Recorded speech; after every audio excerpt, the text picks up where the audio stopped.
guys, it's Rachel here with Senza Corso. So I'm out here with some of the dogs and I want to do a little video for you. Oh, we have a little moment right here. Interesting. So I will tell you that I actually didn't get it on camera today because I was on the phone with Reese and we were talking about this video that I watched yesterday. It was super cool. It was basically an interview with a Catholic priest who does exorcisms. It was pretty wild, man. It was pretty wild.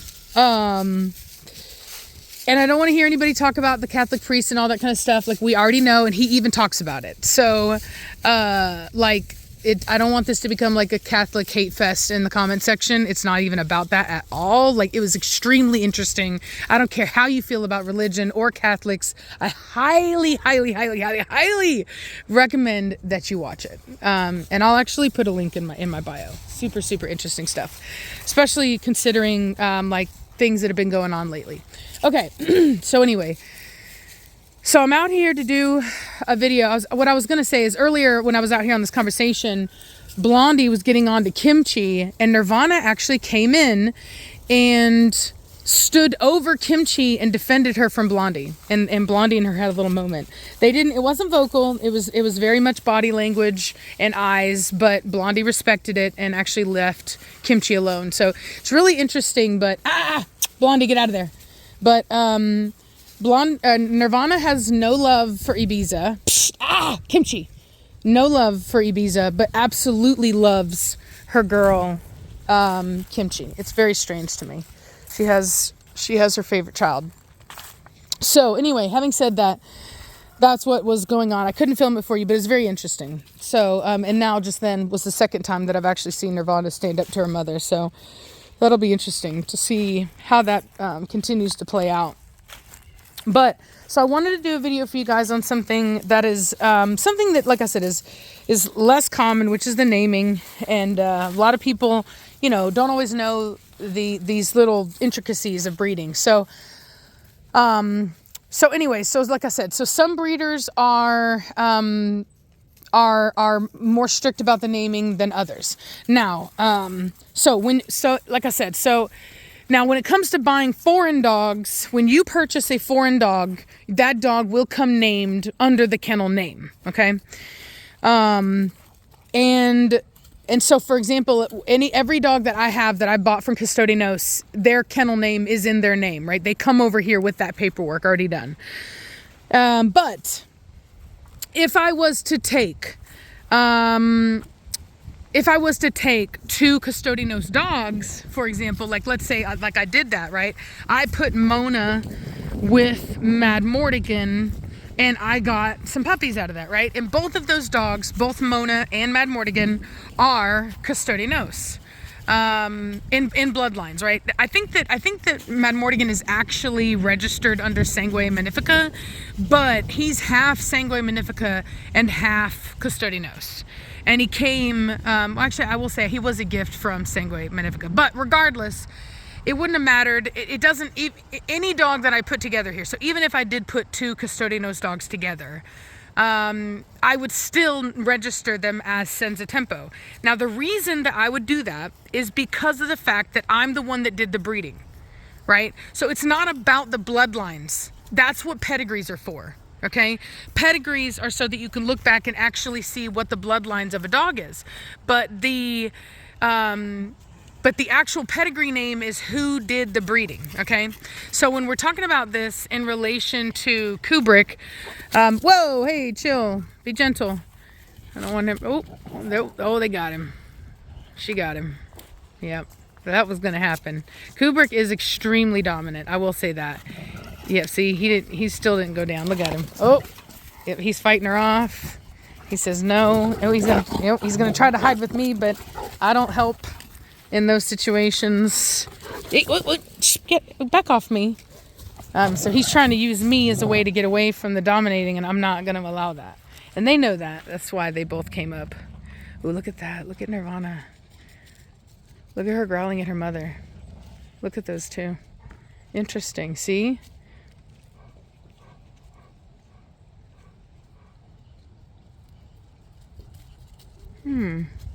Very interesting.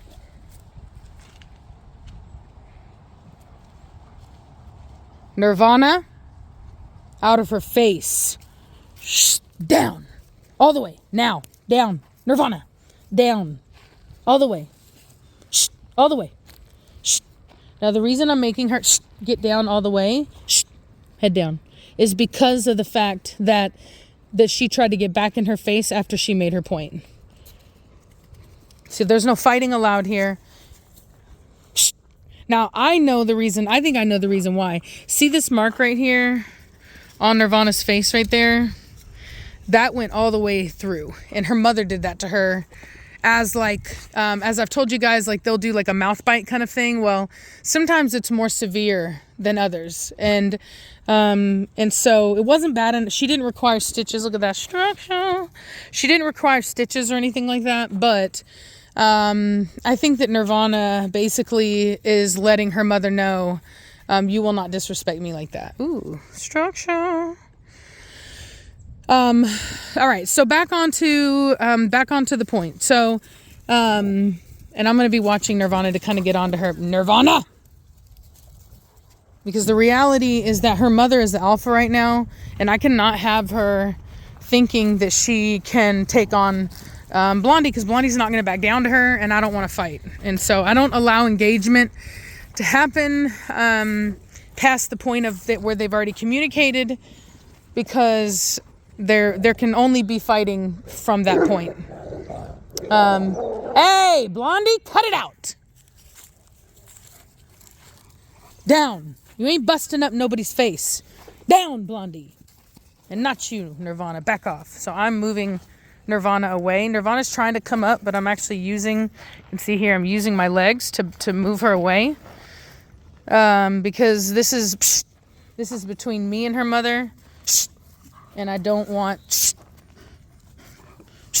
her affecting Blondie's reaction to me getting onto her. Quit. Dude, she can really mess up dogs' faces, is what I'll tell you. She won't like fight, you know what I mean? But she will leave marks, which it's like people might want to judge her for that, but the truth of the matter is that that's no different than what wolves do to each other on an everyday basis. That's how they communicate. That's what they do. Dogs are very much wolves in a lot of their DNA. A lot of the behaviors are going to be the same. So, you know, it's up to me to monitor it and make sure that it's staying within safe ranges, is what I'll say. But a certain amount of the behavior has to be allowed, because that is their nature. That's who they are, and I will allow it within the confines of, like, you know, reasonable safety. So anyway, so on to the names. So it's the name has to do with who did the breeding. Now, I've had some people question me on why I named Kubrick Senza Tempo's Kubrick Stare instead of Nirvana. Psst, Nirvana, come here now. Stay out of it. Blondie, get over here. Settle down. Leave everybody alone. Quit. Down right now. Down. Now. Quit it. Stop trying to cause trouble. What was that?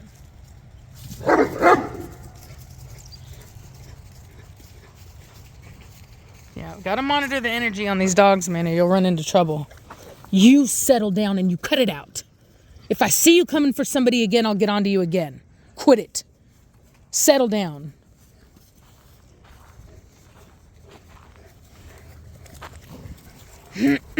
Quit it. Now I gotta watch her. So the reason why Kubrick is named Senza Tempo's Kubrick is because Asia did not come to me pregnant from the breeder's own decisions. So, like, for example, if I had purchased a female that was already pregnant in Europe and brought the dog over here pregnant, but I did not arrange or schedule the breeding, I just bought her pregnant, that would make sense that I would name the dog under Custodianos, but that is not what happened. I purchased Asia on her own, and in fact, the breeder wanted to send me the dog immediately. He even told me, we kind of had he's a good friend of mine, and so we had a moment where I was like, look, I really wanted to get her bred, and it was the whole thing with Russia was just happening, and he was very afraid that he wouldn't be able to send me the dog, that they were going to cut off flights and stuff because, as many of you know, things are really tight over there in that area right now. So he really didn't. Blondie, come here now. Blondie, come now. All the way over here.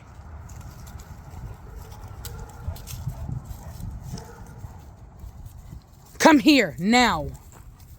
Down. I should have been paying attention to her. Down now, Blondie. What did I say?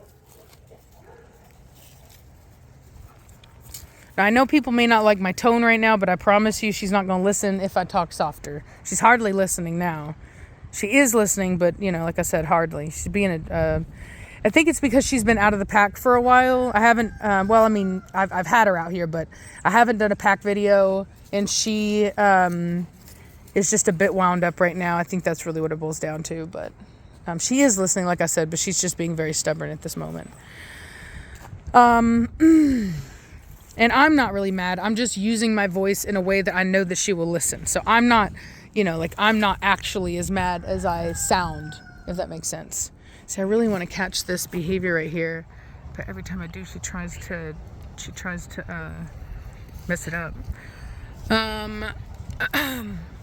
So anyway, like I said, so the breeder didn't even want for Asia to stay there. And then after I got him to agree to do it, then he basically offered this other dog called Explosion. He's this big fawn dog, and he really liked him because he had a lot of bone and a lot of substance at a very young age. And I will admit, he's a really nice looking dog, but I did not like his structure and actually it wasn't even really his structure so much that I didn't like. I mean, I wasn't the biggest fan of it, but his head was what really threw me off. He has like a male version of Blondie's head. And I just told him, I was like, look, I can't do it. Like the head, for me, like I'm already struggling with longer muzzles, and I can't do it. And so, we kind of went back and forth a little bit to where I was even like, dude, like, do you know something I don't know? And he was like, no. He's like, Dragoslav is great. He's like, I really love Dragoslav. So I was like, okay. So I used Dragoslav, and, like I said, it was completely my decision. It was after the fact of me already breeding her, like all of it. So even more so than I think most people, like I even felt that it was even more my breeding because of the fact that I even went against his initial recommendation for a male. But even if I had gone with his recommendation, it still wouldn't matter. It's still my kennel name because it's my dog, because I purchased her, right? So she's now my dog, and it's my breeding, right? Like I'm the one doing the breeding. I'm the one that's responsible. So for example, if there was something to happen, and this is another reason why, just because you have dogs from the same lines doesn't necessarily mean that even that breeder would want to be responsible for it, Like I may do a breeding that Custodianos might think is dumb and he would never do. So why would he want his name on something that he didn't do, that he may have, that he may not even like? You see what I'm saying? So it's really kind of an intricate thing, and I get why some people might be confused about it, but that really is the thing. And I'll be honest with you, I've never purchased a dog just pregnant. I did have the opportunity recently. I had Custodianos offered me a female that somebody else was going to get, and then they changed their mind and she was already pregnant, but I didn't take the dog. And it just wasn't, for me, I already had a lot of lines, and it just wasn't something that I was particularly interested in. But anyway, but having said that, that was available to me, and I don't know what the protocol would be on that. I don't know if that would be able to be registered under my name or not, because I've never been in that situation. The only time I've ever been in this situation was with Mona. I tried to do it with Mona. I purchased Mona, and then 6 months later, whenever she came into heat, I had her bred and it didn't take. And so she came here not pregnant. But that's why there was even some confusion a while back, because there were some people who were assuming that I had used money that I had received as I had spent a bunch of money on a litter of sick puppies. And then one of my subscribers set up a GoFundMe, and I got basically reimbursed for what I had already paid out into my litter. And then Mona showed up, and there were some people that were trying to accuse me of using that money for buying the dog, which, mind you, like I said, I had already spent the money on the dog, so it wouldn't have mattered what I spent that money on. But regardless, I was able to prove through screenshots that Mona had actually been purchased months and months and months before any of that had ever happened. And the only reason that she was coming at that time was because we had to wait for the 21 days to do the ultrasound to confirm pregnancy. She was not pregnant, so she came here, I guess, about 7 months after I had purchased her. But so anyway, so this, Kubrick's breeding is my breeding. It was my choice. It was my pick. It was my selection. My dog, and it would be no different than me putting any of my 2 Custodianos dogs together. No, Blondie, and doing a breeding. Blondie, I said no. Psh, back off now. Blondie.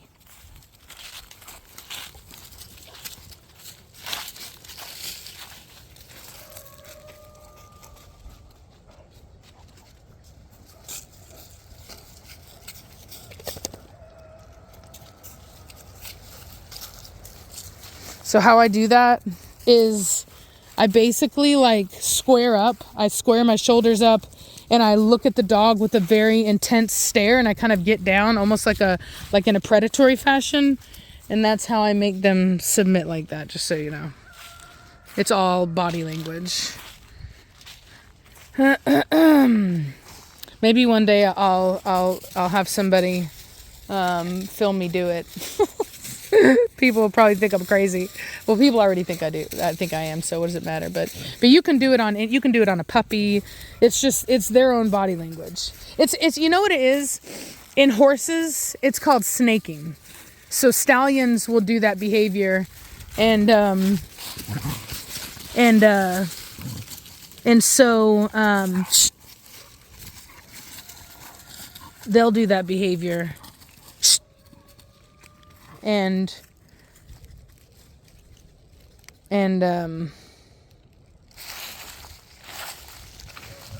that's how they get animals to move, and that's how they dominate them and whatnot. So anyway, looks like I'm gonna have to tape his ear again. His ear was so straight and good. Look at him. Watch this. She really thinks she's about to get in on it, but she is not.